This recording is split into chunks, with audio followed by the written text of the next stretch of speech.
స్వాతంత్ర ఉద్యమ సందర్భంగా స్వాతంత్ర ఏర్పడే సందర్భంలో కూడా ఏదైతే భారత్ విభజనకు మత ప్రాతిపదికన ఏదైతే ఆ రోజు కాంగ్రెస్ పార్టీ నెహ్రూ గారు తీసుకున్నటువంటి విధానం అయితే కానీ ఆ అఖండ భారత్ ఖండితంగా మారుతున్న సందర్భంలో పశ్చిమ బెంగాల్ పూర్తిగా తూర్పు పాకిస్తాన్లో కలపాలనేటువంటి ప్రయత్నాలు జరుగుతున్న సందర్భంగా డాక్టర్ శ్యామప్రసాద్ ముఖర్జీ పశ్చిమ బెంగాల్ ఆ భాగాన్ని భారతదేశంలో విలీనం చేసేదానికి చేసిన కృషి తద్వారా ఇవాళ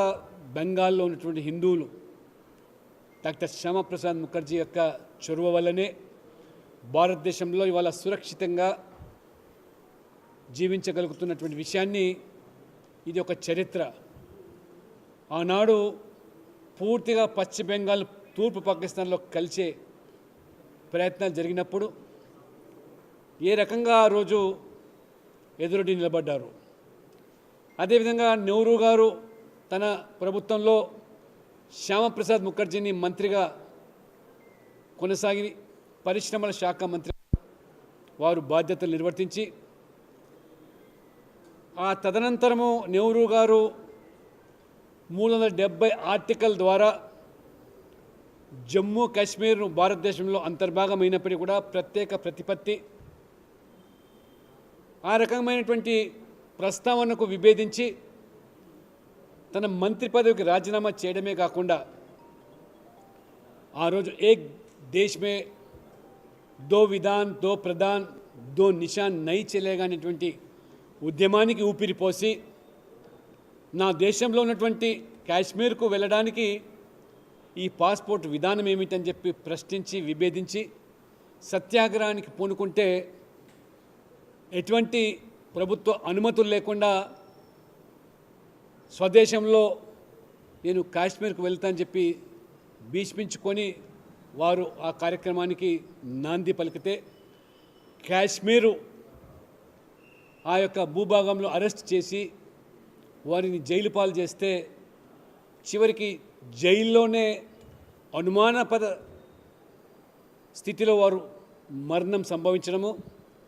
తదనంతరము దేశవ్యాప్తంగా ఏదైతే ఆ ఉద్యమం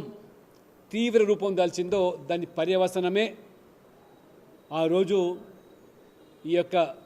ప్రత్యేక జెండా లేదా కాశ్మీర్ ముఖ్యమంత్రి సైతం కూడా ప్రధానమంత్రిగా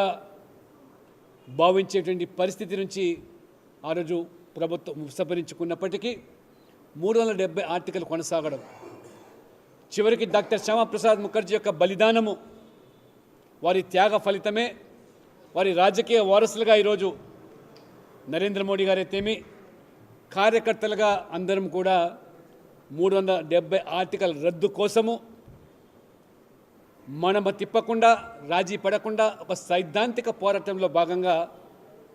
చివరికి ప్రభుత్వం ఏర్పడినటువంటి మొదటి రోజుల్లోనే 70 సంవత్సరాలుగా పట్టినటువంటి ఆ పీడను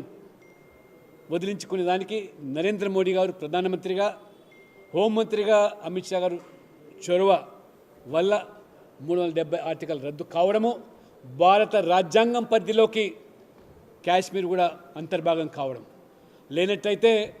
పార్లమెంట్లో చేసే ప్రతి చట్టం కూడా జమ్మూ కాశ్మీర్ అసెంబ్లీకి వర్తించకుండా ఏ రకమైనటువంటి కుట్రలకు కుతంత్రాలకు పన్నారో దానికి మరి స్వస్తి పలికినటువంటి ప్రభుత్వం మోదీ గారి ప్రభుత్వం.